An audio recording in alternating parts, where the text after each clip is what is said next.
androidu.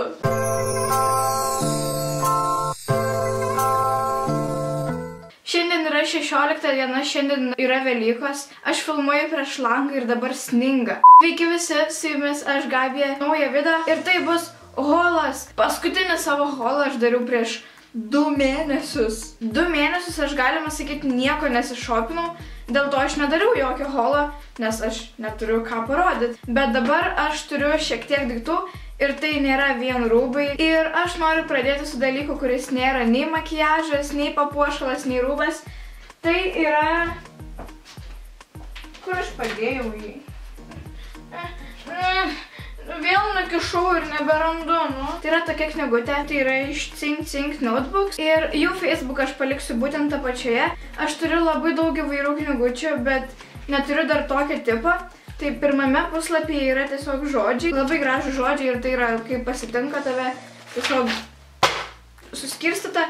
Pirmadienis, antradienis, trečiadienis, ketvirtadienis, penktadienis, šeštadienis ir sekmadienis. Tai tu gali užsirašyti, ką tu turi padaryti tom dienom, arba šiaip gali pamokas galbūt, nesvarbu, čia nuo tavęs priklauso. Kiekvienoje savaitėje yra po savaitės filmą. Čia taip pat gali žymėti savo nuotaiką. Toliau eina kaip matematikos langeliai, tiesiog brūkšneliai, taškeliai tokie, jeigu galbūt pieši ar kažkas tokio. Tau pasispalvinti, jeigu nori. Ir man viskas tikrai labai patinka.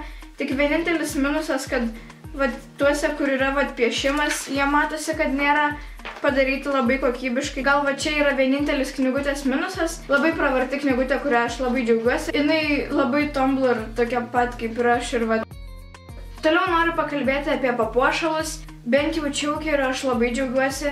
Susideda iš 2 dalių.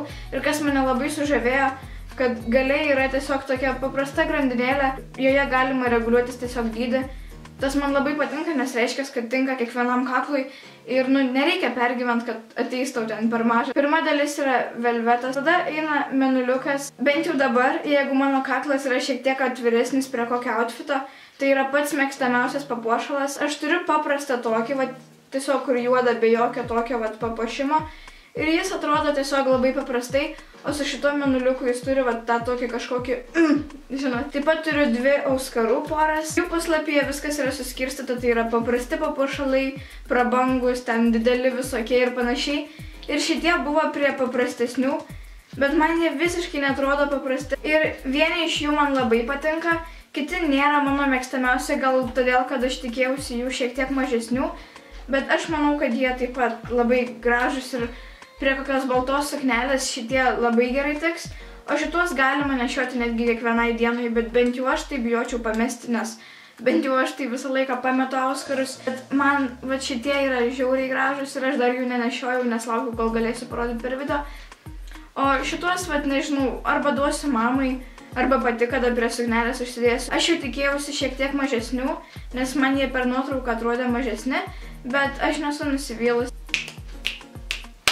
Pradėkim nuo rombės rūbų, kuriuos gavau. Miriau pamačiu šitą maikutę. Aš labai ilgai ieškojau tokią, kad būtų maikė. Nežinau, mano visas pasaulis tapo geresnis. Aš tiesiog labai norėjau tokios, angliškai jinai vadinasi tie-dye, aš nežinau kaip vadinasi lietuviškai. Ir norėjau pilkos su juodu, ir jinai yra pilka su juodu. Ir aš tiesiog dievinu, ir jinai yra labai minkšta, ir aš... Vienintelis dalykas, kas man nelabai patinka, tai kad šita maikutė yra ilga ir jinai yra truputėlį aptempta, bet aš manau, kad jinai prasitampys. Gale yra toks susiuvimas ir jis gal nėra labai gražus, bet aš nesiruošiu nešioti šitos maikutės tiesiog paprastai vienos, nes tiesiog aš taip nemėgstu nešioti, aš dažniausiai užsimetu kokį džemperį arba kokį švarkelį ant viršaus. Bikinis. Bikinis. Kaip jie nusipirko bikinį, oh my god. Yra apatiniai, kurie atrodo tokie, biški, kad matytųsi užpakaliukas truputį. Čia yra S dydis ir bent apatiniai man tikrai tinka. Dėl šito, ką galiu pasakyti, tai kad viskas čia kaip ir būtų gerai, nes čia yra įdėti tokie kaip paminkštinimai. Man kas nelabai patiko, kad yra labai toli viena nuo kitos. Aš tiesiog bijočiau pasilenkti ir kažkas iškristų, nes pas mane nėra kam iškrist. Bet, paskutinis dalykas yra labiausiai ne mano stiliaus. Tai yra balti baltinukai. Ir aš nežinau, kuo jie mane sužavėjo, Bet čia yra pats mėgstamiausias mano rūbas visoje spintoje. Klasiška. Jie yra atviresniu kaklu. Tai reiškia, kad galiu užsidėti čaukerį kokį nors arba gražų pakabuką. Toliau einam prie Sheino rūbų ir taip pat pradėsiu nuo maikės. Bam! Ir ateina pavasaris, tiesiog pagalvojau, kad va šiltesni orai ir maikės ir gražu ir visa kita, kad velvetas yra gana madoj. Tai nusprendžiau pasiimti. Man labai patiko, nes aš neturiu jokio velvetinio rūbo. Ir atėjo viskas kokybiškai, labai gražiai susiūta. Tik tiek, kad beveik visi rūbai atėjo su tokiu kvapeliu, žinot. Antras dalykas iš Sheino yra švarkelis. Ir jis yra džinsinis su rožytam. Aš esu pamišus dėl švarkelių. Aš turiu švarkelį, kurį nešioju visą laiką.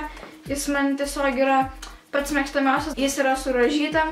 Ir manau puikiai tiks pavasariui ir vasarai ne kokią outfitą į gerą outfitą. Tai yra švarkelis ir tiesiog užsimesti maikę, juodus kokius džinsus ir švarkelį yra labai lengva, bet atrodai gražiai ir atrodai, kad nesistengi per daug, bet ir nesistengi per mažai. Joks holas, tiesiog nebūna Gabijos holas, jeigu jame nėra džemperio. Turiu tiesiog paprastą baltą, kaip skaniai kvepia. Nes prikvėpint anksčiau nemokėdavau tiesiog nešioti baltų rūbų. Jis yra toks labiau didesnis, kas taip pat man labai patinka, kas žinot mano stilių, tai žinot, kad aš mėgstu didesnius rūbus.